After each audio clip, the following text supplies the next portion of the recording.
And a very good morning to you. How you doing? Are you well? It's Sunday morning. It's the 28th of October 2018. I'm Richie Allen. It's good to be back with you. Tweet me right now, by the way. I'm looking at Twitter as I speak. It's at Richie Allen Show on Twitter. If there's something you'd like to share with me this lovely Sunday morning. The clocks went back, so they did, a few hours ago. It's beautiful, very cold outside, but beautiful blue skies overhead here in the great city. This is Sunday View, of course. You know what's going to happen. I'll take a look through the front pages and what's inside the Sunday newspapers. Of course I will. And I'll have some audio and some interviews from the Sunday morning talk programmes as well. That's what Sunday View is. It's really good to be back. I don't mind telling you. Let's do Sunday View then. Let's do it then.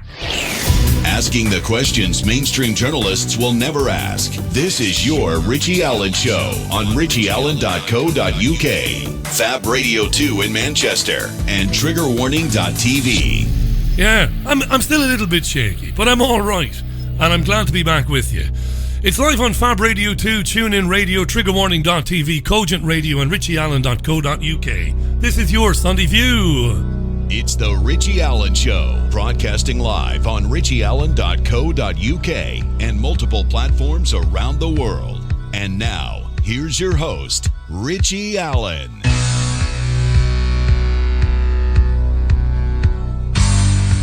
Yeah, still a bit shaky. When I say a bit shaky, the old hands are a bit shaky, and the arms and legs are a bit shaky.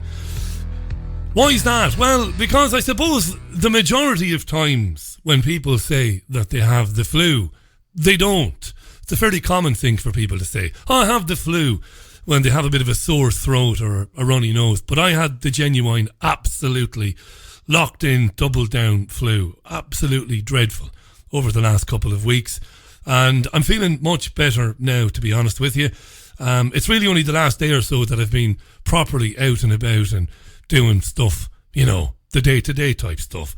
But the worst of it is behind me, and thanks for bearing with me, and thanks for the kind things that some of you have said to me and sent to me. I haven't gotten back to anybody yet. I will do over the next few days. I really missed you, and I missed being on the programme in the last week. I really did. Nasty old bug, this. And I made a video last week which was, I think, gravely misunderstood. And I'm going to take responsibility because when I make these YouTube videos, I'm well aware of the fact that I waffle on. It's a disease, you see. I tend to waffle on, and sometimes I jump from one thing to another. And some people seemed to think that I got the flu vaccine. Now, Jesus wept uncontrollably. I never got the flu vaccine, nor would I ever get it. It's something that every year around about this time, I do mention to you that I get text messages from my local NHS surgery. And in those text messages are invitations for me to come and get the flu vaccine. But I don't get it. I never have done, and I never will. I'm still sniffing and coughing a little bit, but the worst is over. The reason I brought this up is, and I'm the first to say that I'm a layman or a lay person. I don't have any medical training. I have no qualifications. But I've noticed every year, when large numbers of people rush to their doctor to get the vaccine, or get it from a supermarket, some supermarkets will give it to you, or various pharmacies, I've noticed over the years that when people rush out to get it, that coincides with a lot of people getting the genuine flu, not the man flu, or the bull spit flu, where you're just a little bit sick for a day and you claim to have the flu, but you don't really. I'm talking about the proper flu. And I suggested on a video I made that the vaccine might be playing a part in it. Not that I got the vaccine, but everybody is getting it. Right? That's what I was saying and what I was alluding to. But I have to qualify that by saying, what the hell do I know about it? I'm very suspicious, of course, of vaccines and what vaccines might be doing to people. And of course, it's a subject covered on this programme quite a bit. But it's suspicion, and I don't know for a fact, but I worry about it. Anyway, before we look at the papers, I can't not mention this because this programme has covered Quadrilla, and its fracking efforts and endeavours and its attempts to frack in the northwest of the country. Our programme has covered this since this programme has been on air back in September 2014. Many learned men and women have been on the programme, no less than the wonderful Tina Rothery, who's been on with me many times. In fact, she was only on with me a few weeks ago.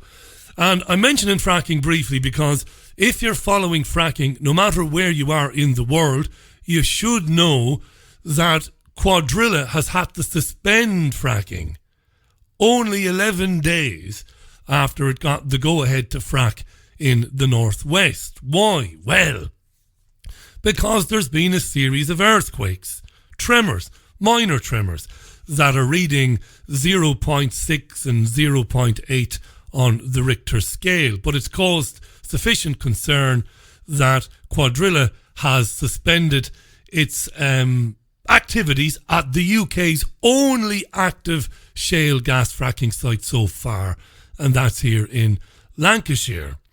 So the Preston New Road Little Plumpton fracking site, well, fracking began there, drilling for shale gas began there around about 10 days ago. Am I right in saying that? 2 weeks ago, after a legal challenge failed. But it's been suspended temporarily. I think suspended for a day. It'll probably begin again tomorrow. The chief executive of Quadrilla is an Irish guy called Francis Egan, and he said people shouldn't be concerned. Of course, Francis! Nothing to see here. Please disperse. It's only that everybody who said that fracking does cause earthquakes and will cause earthquakes, well, they've been proven right, haven't they? Yes. Who found this seismic activity? Well, the British Geological Survey did and classed it as a red event. Anything over 0.5 on the Richter scale means that fracking must be stopped temporarily while tests are carried out. This guy Egan, this Irish goon who works for Quadrilla, is coming off more and more like Comical Ali. Do you remember Comical Ali in the days when Saddam Hussein's government was falling? Do you remember? He used to come out and make all these crazy proclamations about everything is good. Don't worry, don't leave, everything is fine. Well, Egan is coming across more and more like him. Look, back in 2014, I interviewed an Oklahoma-based academic from Oklahoma State University who said that not only will fracking cause earthquakes, but those earthquakes will get bigger and bigger and bigger in scale the more fracking goes on, and eventually could cause potentially cataclysmic damage. This is no brainer. Fracking is lunacy. It renders land uninhabitable and unusable from a farming point of view, and it could cause catastrophe in terms of seismic events. It's madness. And I'm sure Tina Rothery, the nanas, and all the hundreds and hundreds of men and women who have protested there over the last few years in the piddling rain and in the freezing cold, I'm sure it's a good day for them. Let's see where this one goes. 8 minutes past 11 it is. It's live Sunday View with me, Richie Allen. Good to be with you. A lot of tweets coming in. I will get to them in due course. But let's start with the Sunday Times today. Why? Well, because the Sunday Times has gone with, its front page has gone with the slaughter of 11 people in Pittsburgh at a synagogue in Pittsburgh, Pennsylvania yesterday. Dreadful thing. The Sunday Times front page headline is Slaughter at the Synagogue. And the subheading is All Jews Must Die, shouts white supremacist in US shooting spree. So 11 people were killed by a gunman yesterday at this synagogue. The main suspect has been named as Robert Bowers. He has been arrested and he has been linked to neo-Nazi activity online. That's what people are saying. It's getting a lot of coverage today, unsurprisingly. I'm well aware of the fact that it's the weekend and that last night was Saturday night, and that some of you may not really understand what's been going on or may not have heard much about it. So here's Amanda Walker. She's a Sky News reporter. She's based in Pittsburgh, and she will bring you up to date with what has happened in the last 18 to 20 hours. Amanda Walker.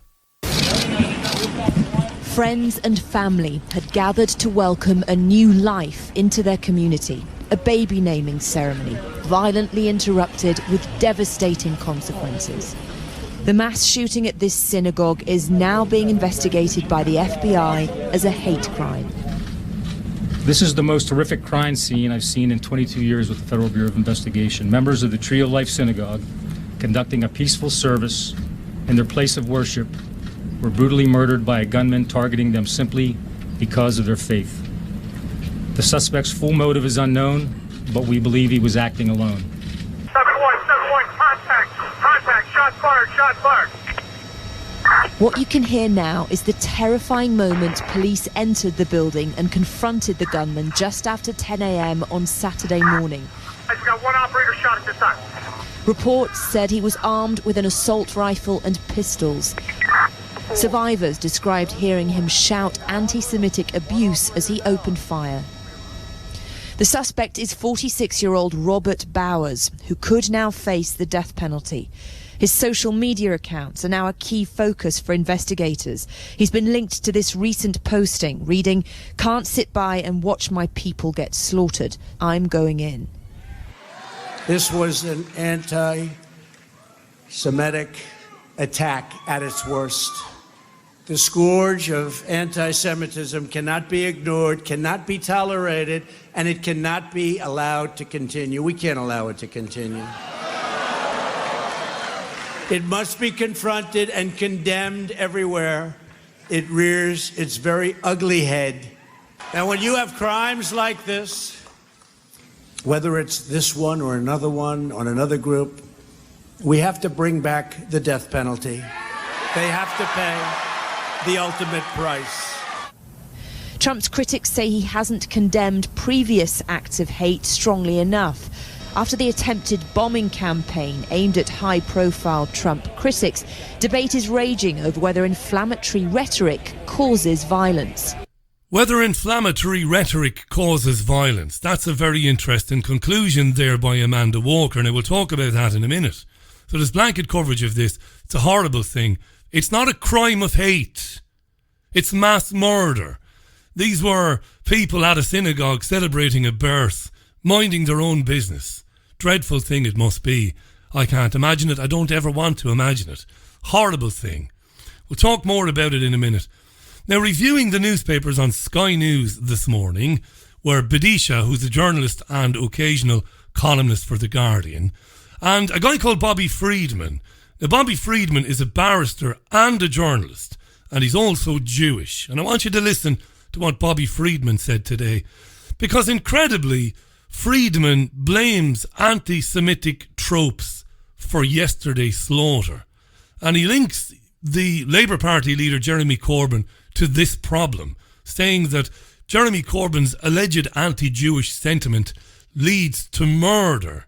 That's what he says. This is Bobby Friedman. Going back to what Amanda Walker was saying there, does inflammatory rhetoric cause violence? Well, Bobby Friedman, who's Jewish, barrister, journalist here in the UK, sometimes Sky News commentator, says that yes, anti-Semitic tropes of the type uttered in the past by Jeremy Corbyn can indeed lead to violence. Bobby Friedman. I would say, I know it's an American story, but I actually don't think it's limited to America. We obviously have a situation here in the UK where synagogues have people on security outside, have to have protection every week. They don't, of course, have armed protection.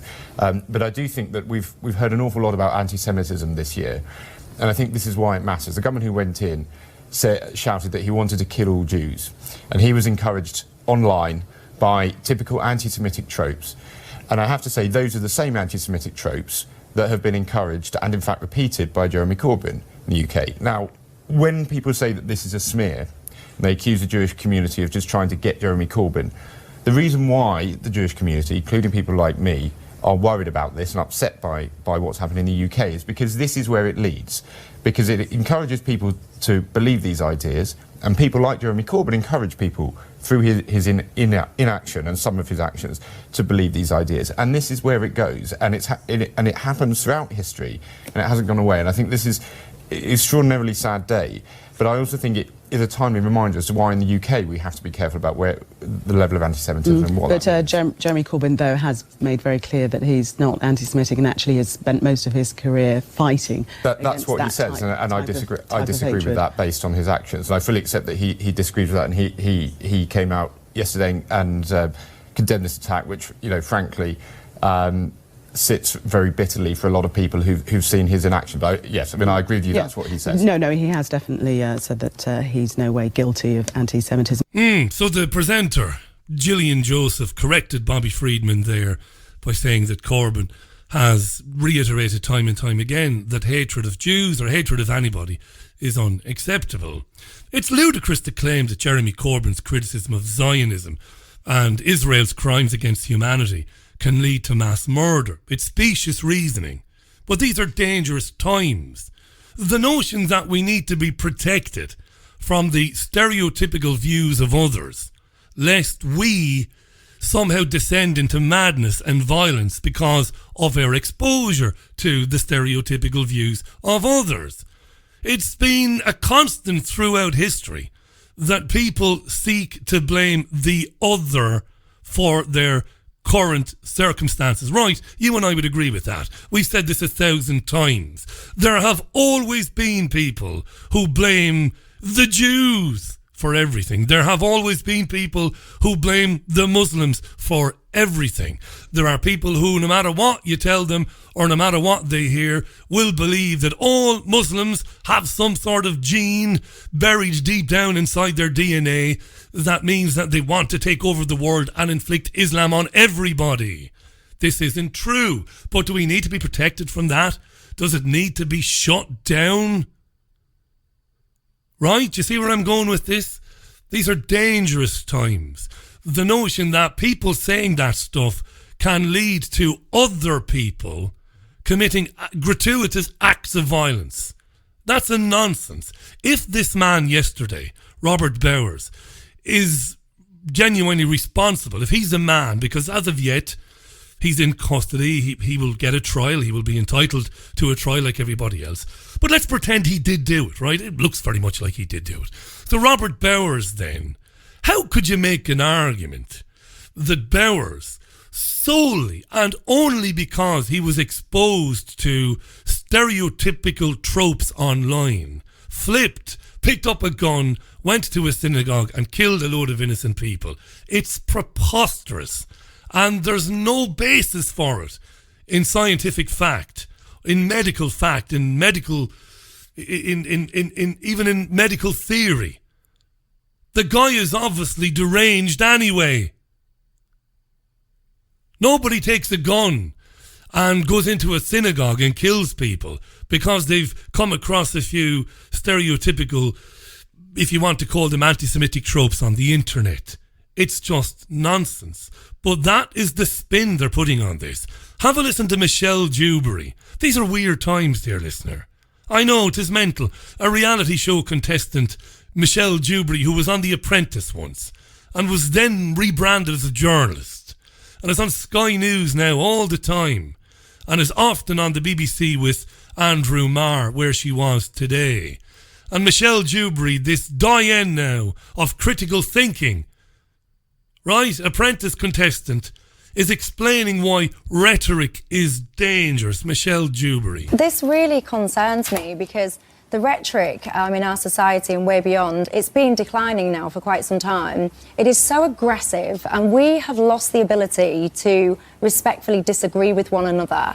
And what's in the paper today, we've got Labour MP Caroline Flint, and she is now saying that she has been told by a fellow Remainer, so she's a Remainer, and now so what we're seeing now is it's spilling out. It's not just about people being unable to disagree, it's about people on the same side of the fence now, using language like, if you back the Chequers plan, you're going to be swinging from a rope. And if you go through the same paper, you've got Damien Green here, who's saying if we don't stop this kind of narrative, we're going to be inching ourselves closer to the pipe bombs, etc., we've seen in the US. Right, so she's referring to two stories there, one in the Mail on Sunday, and I think the other one is in the Mail on Sunday as well. Caroline Flint, Labour MP, has been talking about the rhetoric and the dangerous rhetoric, and Damien Green, the Conservative, has been saying the same thing. And he's been saying that if we don't stop this inflammatory rhetoric, we're going to see the type of thing we saw in the US last week, where these bombs were allegedly sent to the offices of Barack Obama and Hillary Clinton and others. You see how dangerous this is. If we don't stop people saying stuff, if we don't prevent them from saying what it is they believe, no matter how wrong it might be, it could lead to pipe bombs being sent to politicians. It's bullshit. And it would be funny if it wasn't leading to the greatest clampdown on free speech and free thought that humanity has ever witnessed. She goes on, Michelle Dewberry. US. We have to. We must. This is not optional. We must what? What must we do? Because previously, what we did was we engaged with the people who said things that we disagreed with. Do you remember me talking about this before? I lamented that years ago when I was a kid growing up in Ireland. You'd switch on the Late Late Show on a Friday night with Gay Byrne and later Pat Kenny. And people with these opinions that are now so repugnant we can't hear them lest we turn into Michael Myers, right? But we used to have these people on telly in the past, and they would sit there because they are human beings. They're not evil. They're just people with opinions that you might disagree with, you might agree with them. And they used to be on these panel shows, and there would be a robust exchange of ideas. And the broadcaster trusted that you and me, dear listener, sitting at home, that we'd be able to figure out for ourselves what was right and what was wrong. But now we've got to stop it, man. We've got to shut it down, man. These things that people are saying, they could cause violence. We've got to stop it, is what they're saying. Somehow have to find the ability to be able to respect different opinions, and we are failing on that. It's not just about Brexit, it goes way beyond that. It's really interesting because we used to be a courteous country. That was one of the things we used to be good at, and somehow, quite recently, we have lost that, haven't we, Helen? Yeah, and I think it is interesting, as you say, it does link to the pipe bomb story and also this terrible story about the slaughter at the synagogue in Pittsburgh, 11 people dead. Yeah, because you have all these conspiracy theories. Conspiracy theories. Now, this is Helen Lewis. And Helen Lewis is I think she's the deputy editor of the New Statesman. I didn't look that up, because I read all of these bloody publications. I'm pretty sure, I know she's at the New Statesman. I don't know if she's the deputy editor. Helen Lewis introduces conspiracy theories. This isn't new, of course. You and I have spoken about this before. Remember David Cameron addressing the United Nations a few years ago about how dangerous conspiracy theories were and that they had to be stopped? Remember, what we're talking about here is people's opinions. Again, whether they are right or wrong doesn't matter. Opinions as to, why is that happening? Well, I have an opinion.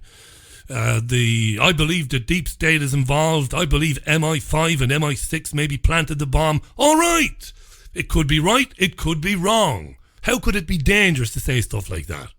That's where they're going. The suspect arrested by this, we know, has been linked to Reddit conspiracy theories and 4chan conspiracy theories, these online places that are kind of swamps of people just spouting off ideas about stuff. And the pipe... Spouting off ideas. People online expressing their ideas. It's dangerous now. It hasn't been dangerous for thousands of years. People meeting and saying things that you might think are ridiculous and outlandish. But I'll tell you what, fair enough, I'll have a go back at you. For years, for thousands of years. Michelle Dewberry said, we've got to learn how to respectfully disagree. No, what Dewberry wants and what the progressive fascists that are behind this agenda want is they want to eliminate opinions, certain opinions that they have deemed to be harmful and subversive, right? Right. More from Helen Lewis. The pipe bomb suspect that was arrested last week had a van that was covered in stickers that were all related to kind of Trump-related conspiracy theories. We're living in this brew, and frankly, everybody has to be slightly more responsible about the language that they're using. There are all these conspiracy theories associated with George Soros, who is a big donor both to pro-European think tanks. And Jewish, and very crucially is Jewish. And one of the reasons that, our magazine was very keen in the summer to talk about Labour and anti-Semitism as a problem is that there are people who think that is a problem of the past, and it is not. It is a problem problem of now, unfortunately. And they shy away from it by being anonymous online. Yeah. They're not accountable for what they're saying often. They're using these fake profiles on social media, and that is really stirring things up. If I was in charge of, say, Twitter, I wouldn't allow anonymous accounts. I would make people accountable for what it is that they're actually saying. Dangerous times. Conspiracy theories. They want to legislate for conspiracy theories, and they want to link the discussion of conspiracy theories with violence. That's where it's going. And it's beyond dangerous. I know I'm repeating something I've said 1,000 times in the last 4 years on this programme. It's beyond dangerous. Shall we leave that one alone for now? Let's leave that one alone for now then, because there's plenty more newspapers to get through as well. But I've got to take a break. It's 25 minutes past 11 as I speak to you live. You might get the podcast later on. It's Sunday View with myself, Richie Allen, live right now on Fab Radio 2 in Manchester. Tune in radio, of course, where most people listen to the programme. richieallen.co.uk, triggerwarning.tv and Cogent Radio. Why do you mention all of those outlets? Because I still get asked 4 years into this endeavour, where can I hear you? Where can I hear you, Richie? I'll tell you where you can hear me. Quick break, if I can take a break. Yes, I can take a break. Back with more of the papers in a minute. Have you lost access to important data from a computer hard drive, mobile phone, or other storage device? Maybe you have a broken hard drive containing years of information, or a smartphone that no longer works from which you'd like the pictures, movies, and chats recovered. If you would like to recover data from any type of digital device, including desktop and laptop computers, external hard drives, cameras, smartphones, NAS, and RAID servers, then contact Data Clinic today at dataclinic.co.uk now. There's a place high in the mountains of Spain, a sanctuary where souls gather from all around the globe to learn about themselves and experience powerful changes in the way we see our world. They become awakened to their gifts and their power to heal others. Become part of this ever-growing worldwide family of unique, pure energy healing practitioners. Discover how amazing you truly are. Go to www.markbayerski.com. It could just change your life forever. Welcome back to the most listened to independent radio show in Europe. It's your Richie Allen Show. Welcome back, 27 minutes past the hour. Look, finally on the shooting yesterday, there is justifiable outrage at the mass murder of people going to the synagogue on a Saturday. Absolutely justifiable outrage. Now, this won't suit some of my Jewish listeners, but I'm going to say it anyway. Where was the same media outrage during the Nakba when Palestinians were being shot in the face by Israeli snipers? Where was the outrage then? Yesterday was a crime against humanity. It's sickening. But the media picks and chooses very carefully that which can be condemned and that which is ignored. And while giving free rein to those who want to legislate against free speech and freedom of thought, that becomes a very dangerous thing for freedom. I've interviewed people like David Duke, and I can't remember the other guy I interviewed, the former. He ran for the Senate, didn't he, in California? The guy who believes that the Jews have an evil gene. I mean, it's preposterous, right? That the Jews have an evil gene.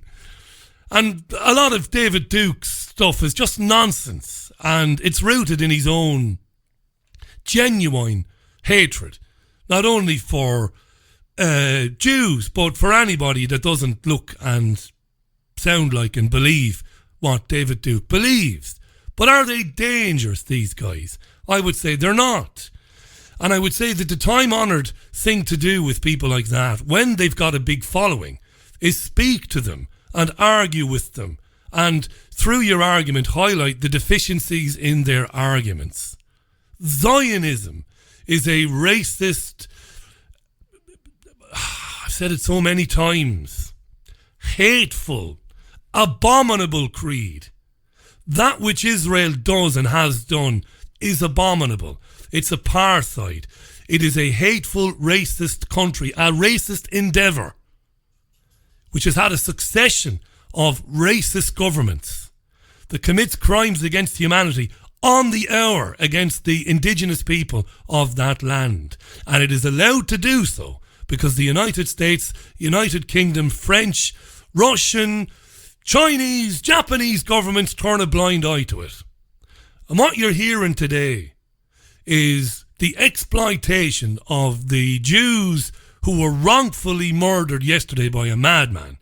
The exploitation of what happened to them by those who want to shut down criticism of Israel. But not just shut down criticism of Israel. Shut down any criticism that is deemed to be subversive or harmful by labelling it hate speech and inflammatory rhetoric. It's Orwellian in the extreme. I don't care what somebody says, whether it's Tommy, Stephen Yaxley, Lennon, Muppet, whatever his name is. I will speak to them all day long.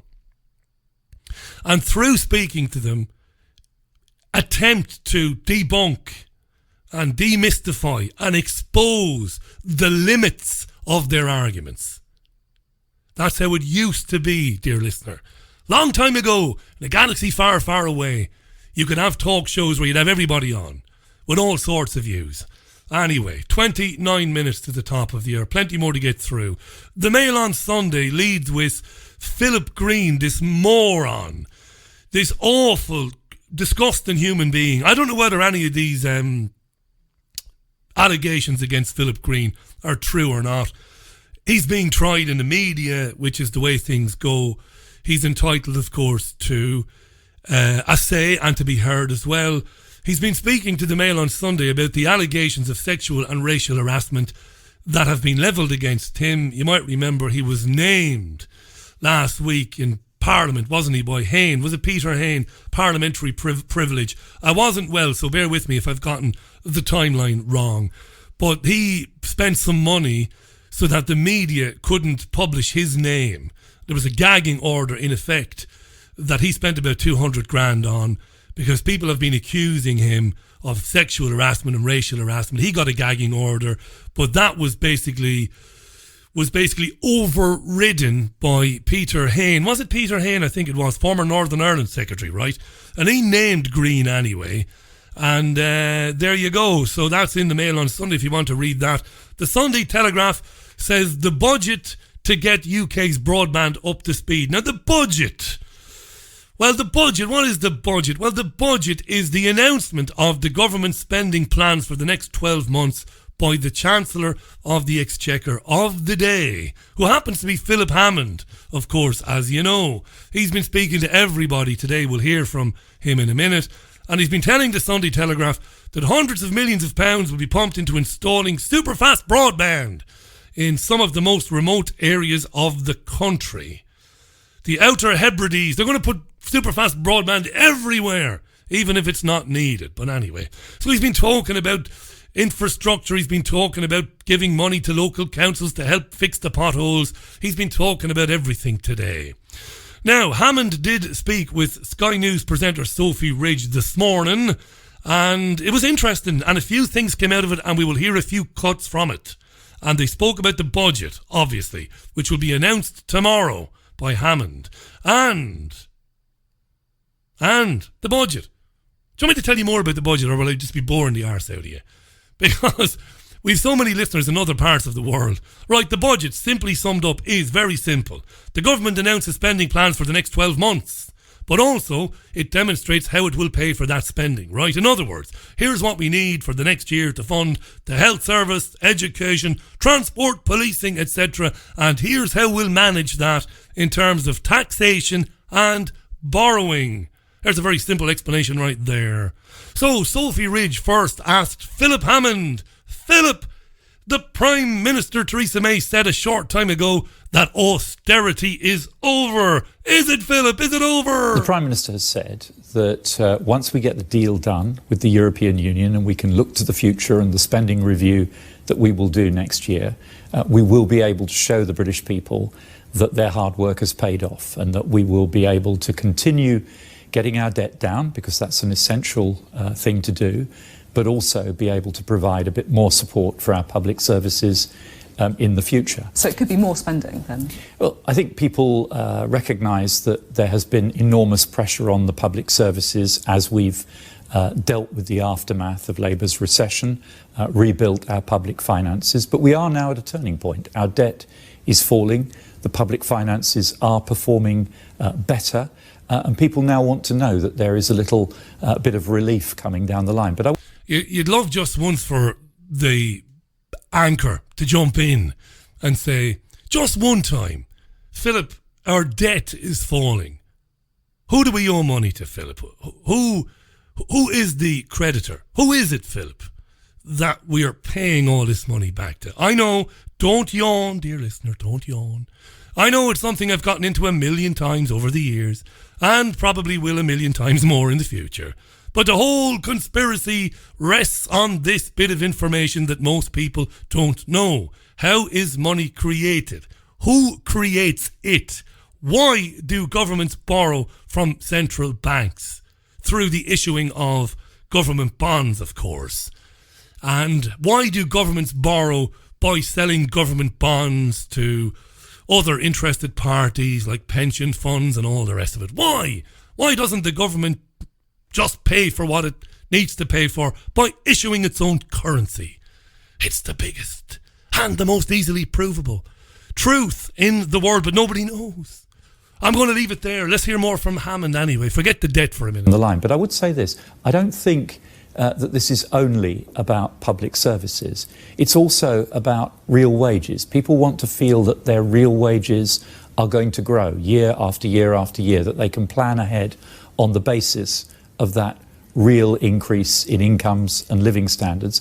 And they also want to know that whatever we do with the public services isn't just being done by taxing them more, that they will actually be able to keep more of their hard-earned wages to spend on the things that matter to them and their families. Yeah, there's no need to tax anybody, of course. I've explained this 1,000 times. Listen to Steve Keen, the famous economist, whom he certainly wasn't trapped by me. I've interviewed Steve a few times. I like him. He's got a brain the size of the moon. But I got Steve to acknowledge on this programme only 4 months ago that borrowing from your own bank through the issuing of bonds or borrowing through selling bonds to other third or fourth parties is lunacy. It's like Richie borrowing from the bank of Richie and then Richie saying, well, I've got to cut my cloth to fit my measure in the future now until I pay myself back. It's lunacy, right? Nobody talks about it. It'll never be talked about. More from Hammond in a minute. Sunday Express, front page, Brexit budget to unite Britain. It's a nonsense story in the Express about how Philip Hammond's budget announced tomorrow will unite post-Brexit Britain. Yeah, of course it will. Very interesting story in the Sunday People before we go towards universal, because I want to talk about universal credit. Very interesting story in the Sunday People. Headline is, kids buy knives on Facebook and get them sent to schools. Could that be true? Fury at Net Giant's failure to stop underage sales. Well, the Sunday People basically says that children are buying knives on Facebook. Those knives are being delivered in some cases to their school, well, to their school gates. Sellers are flocking to the internet with offers of fearsome blades over 6 inches long, and this is apparently contributing to the knife crime crisis. Children use the buy and sell app Facebook Marketplace to get around the strict age limits they would face buying the knives on the high street. So if a child walks into a high street shop, obviously, well, I say obviously, you would hope the child wouldn't be sold a big mad knife, big zombie knife, right? You'd hope so anyway. But apparently on Facebook, it's as easy as piss to buy a knife. And I read this story today, and the Sunday People has done a very good job, because this isn't a series of outlandish claims and scary headlines. It's true that children are buying knives on Facebook. It has no age verification. Vendors, the sellers, are given no warnings that they will be breaking the law if they are selling the blades to under 18s. Buy one, get one free discounts are being offered to children, some of them as young as 13.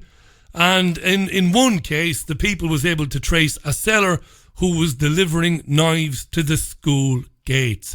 Holy fucking Jesus. Huh? All true. And there's an article by Peter Hitchens in the Mail on Sunday today talking about how a succession of cuts to policing in this country has left certain parts of the country effectively like the old Wild West. And again, that's not scaremongering.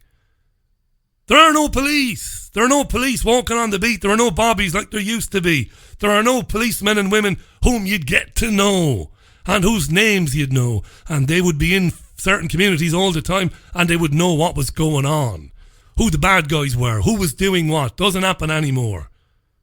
Facebook facilitating the sale of lethally dangerous knives to children. Christ almighty. The Sunday Observer front page headline revealed how universal credit is fueling the UK's homeless crisis. Universal credit fueling UK's homeless crisis. This might sound like a very UK specific subject, but it isn't. It's relevant to everybody no matter where you are. What is universal credit? Well, the government has claimed for the last year and a half, 2 years, that universal credit is a revolutionary new benefit system that will make the welfare system easier and better. What does it do? Well, it rolls 6 existing benefits, which are means tested. Means tested means that a potential benefit claimant would be examined with a microscope to see do they really need this benefit. So universal credit rolls 6 benefits and tax credits into one. And those are income-based employment and support allowance, income support, income-based job seekers allowance, housing benefit, working tax credit, and child tax credit. So instead of dealing with a number of these over the course of a month, getting one week and getting 2 in week 2 and so on, universal credit takes all of these and gives you one lump sum a month. That's the official line. But it's not working like that.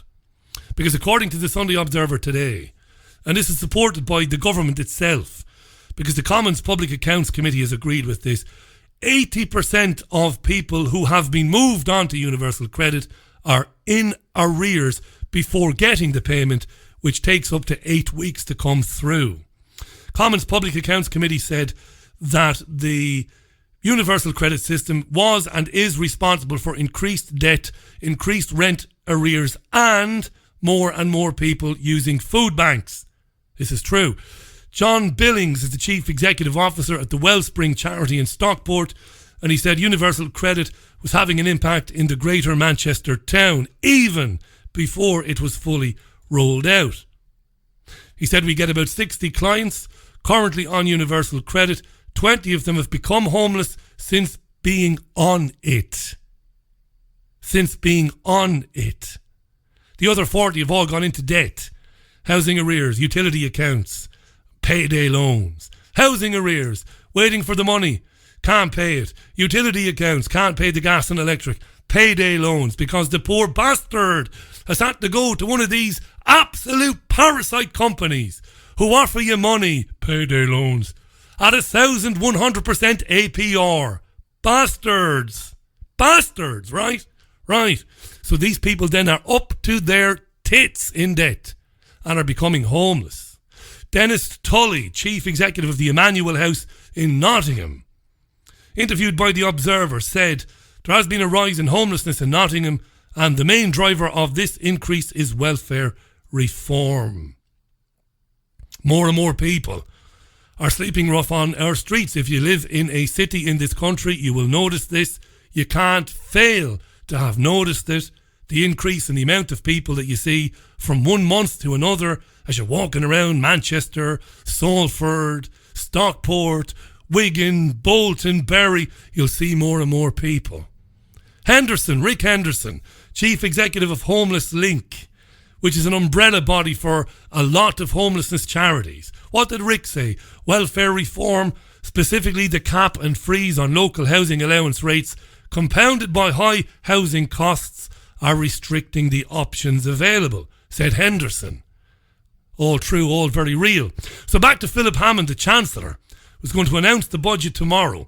He was asked by Sophie Ridge on Sky today about these claims. She asks him about these claims that universal credit is driving people to the streets and to food banks. You'll hear Sophie Ridge first. I noticed there that you talked about the NHS, you talked about schools, you talked about the police, you didn't talk about universal credit. And actually, for some of those people who are going to be worse off, the most vulnerable people in society, many of them, they're not going to feel like austerity is ending. According to the Resolution Foundation, 3 million working families losing £2,500 a year, a 50% rise in people using food banks in areas where universal credit has been rolled out. I mean, you know, putting the kind of accountant sort of answers aside, do you really understand what it's like for those people? So universal credit is a very important innovation. The legacy benefit system that we operated for years left millions of people stranded, out of work, unable to work, because they'd have made themselves worse off by going into work. What universal credit does is ensure that everybody is supported to move into work and that they are always better off in work. So it's a good presenter would have already jumped in and said, listen, that's not the question I asked you. Stop with the bullshit and stop with the spiel and the promo talk. What's your response to the homeless charities and to the food bank charities that are saying that your programme is actually resulting in more and more homeless people and more people who can't afford to go to the supermarket? That's all Sophie has to do. So it's a very important structural reform. I can understand why you're saying system. that, but if you are a parent who is going to a food bank because you can't work out how to give food on the table, you can understand why that might feel like the kind of accounting. Exactly. So let me finish the point. So I think that universal credit is a very important innovation, and once it's rolled out, people will see that it's a much better way to run a welfare system. But there have been issues around the transition from legacy benefits into universal credit. Many of the kind of problems that you're talking about occur when people move from one system into the other, and there's a mismatch in the way the systems work.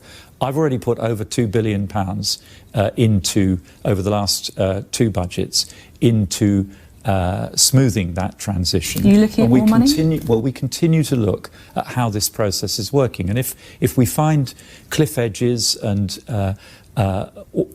difficulties, frictions in the move from the old benefit system to universal credit, then of course we'll always try to smooth those out and be pragmatic about this. And she moves on to talk about something else. She doesn't press him. He couldn't care less. It's a wonderfully sanitised way of describing what's happening to people, to say that there have been issues. Wonderful word, issues. Do you see it as issues if you've got to sleep in a doorway in Manchester in the freezing cold and then go to a food bank to beg for a dinner or a lunch? Maybe you've got a child with you. Issues. Well, his opposite number, John McDonnell, the Shadow Chancellor, was on every television show today as well as Hammond. Ridge and Sky News and Marr on the BBC. And John McDonnell responded to Hammond's comments on universal credit. Here he is. You spoke to him about universal credit and the hardship that people have been threatened with. 3 million people losing £2,500 a year, going to food banks as a result of it, and he's barely mentioned it. What we're saying, and it's not just me, it's the National Audit Office, it's large numbers of charitable organisations and others, basically saying halt the rollout of universal credit to stop these people being forced into poverty. Halt the rollout. And I'm saying to other political parties that if he doesn't halt the rollout of universal credit, we've got to vote this budget down. We've got to stop him forcing people into poverty in this way. So Hammond says basically we've got to vote it down. The other parties have got to come together to stop the budget, basically. We'll see. We'll see tomorrow. I'm going to move on because time is rattling away on me. It's 11 minutes to the top of the hour. Sunday View with me, Richie Allen. We've had hundreds of tweets, and I know I've not read too many of them. I've not had time. I'm sorry about that. Hundreds of tweets coming in. To follow what people are telling me, go to twitter.com where it says search Twitter. Just put Richie Allen Show, all one word, press enter, and you'll see what people are telling me. The so-called hard Brexiteers, you remember them? The Conservative MPs who are arguing for a complete Brexit and demanding that the UK doesn't end up as a vassal state of the EU. Boris Johnson, Jacob Rees-Mogg, David Davis and others. Now, according to the Sunday Telegraph today, some of these senior Brexiteers are expressing strong interest in a Plan B for Brexit. What's Plan B? What the hell is Plan B? Well, here's Plan B.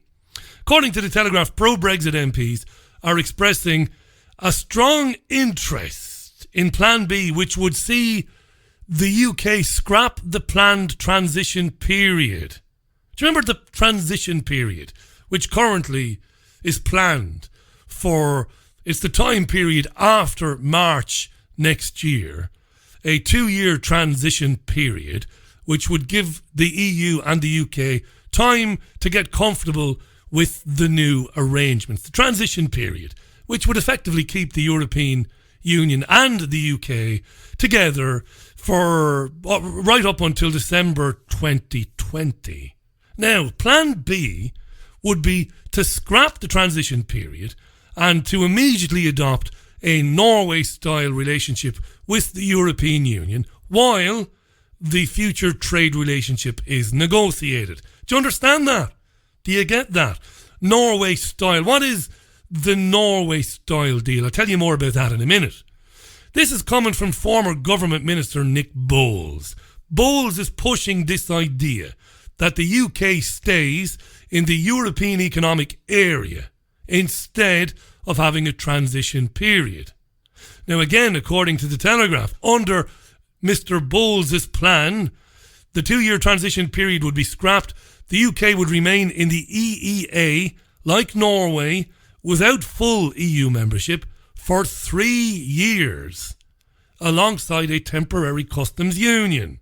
This period would allow time to negotiate the free trade agreement like the one between the European Union and Canada, which has been advocated, of course, by people like David Davis and Boris Johnson.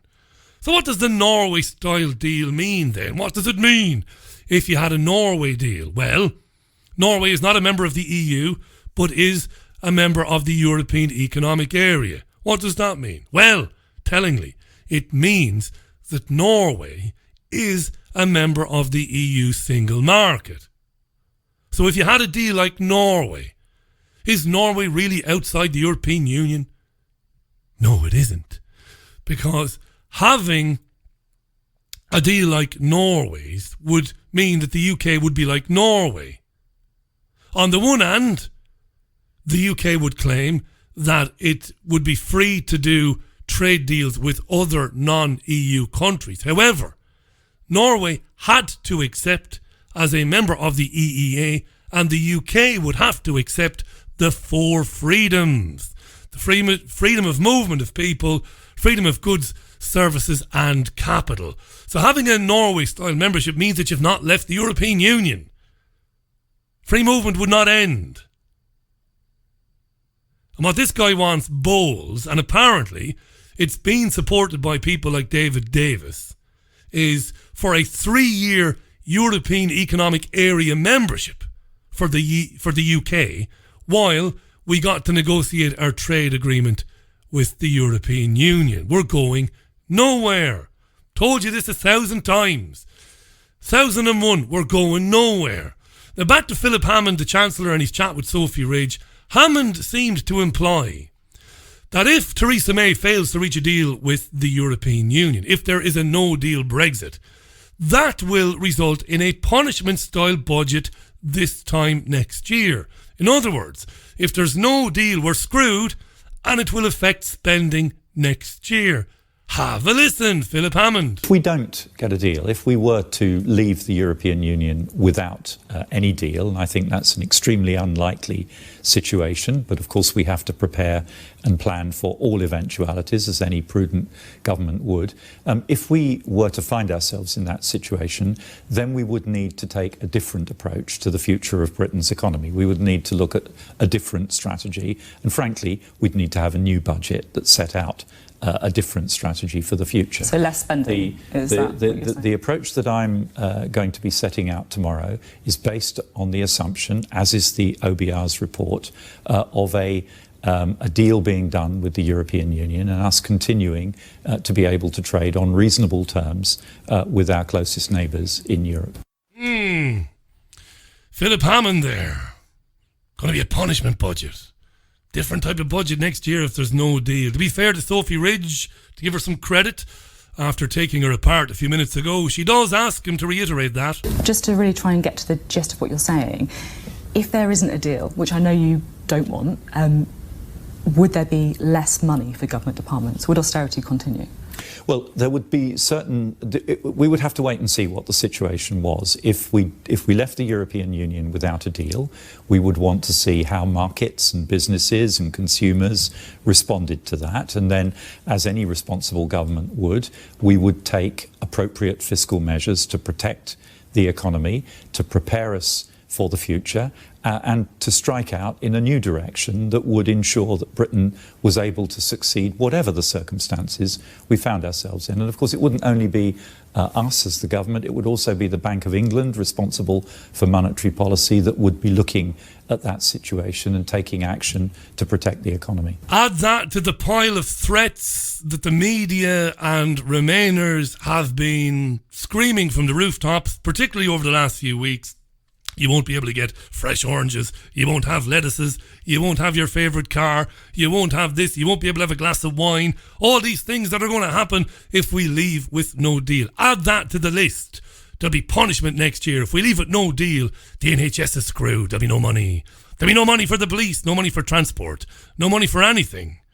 Now, Jacob Rees-Mogg is a committed Brexiteer, allegedly, and he said today that Hammond's comments reminded him of the punishment budget promised by then-Chancellor George Osborne before the referendum. Remember? Listen to Mogg. Do you remember that we were going to get a punishment budget immediately after the referendum if we had the audacity to vote to leave? This sounds like an approach where policy decisions would be made to embrace Brexit, and I'd be very much in favour of that being done on Monday rather than waiting a few months.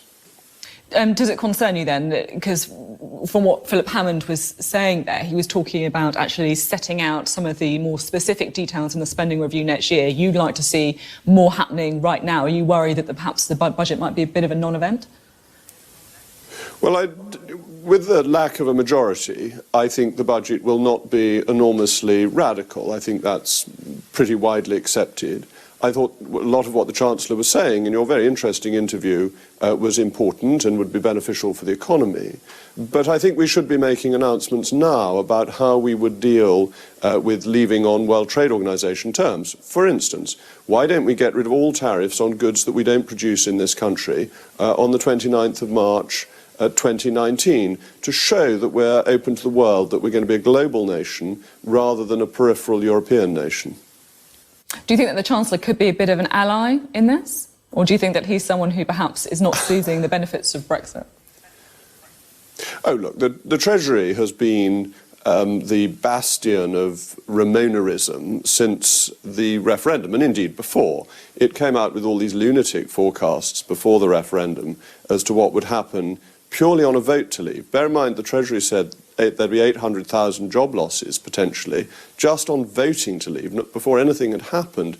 So the Treasury has rather embarrassed itself, has a lot of egg on its face from getting its Brexit-related forecasts so wrong so far. And I think there is an element within the Treasury that is still grumpy about Brexit, and that's a pity. And shamelessly, Sophie Ridge failed or neglected to ask Mogg, was there any truth that Brexiteers like him were supporting the Nick Boles idea of staying in the European Union through the European Economic Area for 3 years and scrapping the transition. Most important thing she could have asked him, but totally didn't ask him. The interview is on Sky's YouTube channel, in case you don't believe me. Dreadful stuff. Good stuff from Mogg. That's it for the programme. Way out of time. Got to get out of here. Sorry about not reading out so many of your tweets. I will get to many of them in tomorrow's programme at 5. It's great to be back. Thanks for being there today. I really appreciate it. You've got no idea how much it means to me. Going to leave you with this from David Bowie and Queen. And that's for Gail, who messaged me at the very beginning of the programme and asked me to finish with Queen. Here you are, Gail. Enjoy your Sunday. See you tomorrow at 5. That's been Sunday View. Talk to you then. Bye now. Bye.